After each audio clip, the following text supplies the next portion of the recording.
জবা ফুলের মাঝখানে। কি বলছো জবা ফুল? এরকম বলে আমি ভোট পাবো কি করে? বলো জোড়া ফুল জোড়া ফুল। ভোট দেবেন কোনখানে? জোড়া ফুলের মাঝখানে। দিদি তো ভাগটা দিদি বসে এই আছে। ছাতা আমাকে কেন ধরে দিলে? তাহলে তোমাদের কেন দিছি? ধরো চলো চলো দিদির কাছে চলো চলো চলো। আমি কলকাতার রসগোল্লা। দিদি দিদি আমি রচনা ব্যানার্জি। ও রিলস করার সময় কারা আসে কি জানে? দিদি আমি রচনা ব্যানার্জি। আমি রচনা ব্যানার্জি। ও হ্যাঁ হ্যাঁ আপনি সেই দিদি নাম্বার 1 এর রচনা। হ্যাঁ আমি রচনা ব্যানার্জি। হ্যাঁ হ্যাঁ আমি সেই দিদি নাম্বার 1 এর।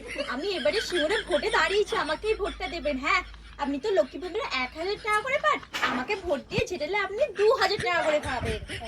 হ্যাঁ হ্যাঁ ঠিক আছে আপনাকেই ভোটটা দেবো। আমাদের ঘরে তৈরি করে দই দই দিন দিন দিন দই। তোরাও খা খা। আরে খা খা খা। দিদি আমাকে এত কম দিলেন কেন? তুই তো এই 1 চামচ করে দিলাম। হ্যাঁ আবার বলছিস এই দইটা দিলাম 1 চামচ করে খা, যতই দাও ততই খালি চাই চাই।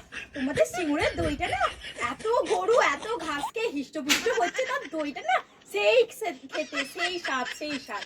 আনি আনি আমি আসছি। হ্যাঁ ভোটটা কিন্তু আমাকেই দেবেন। হ্যাঁ আসছি।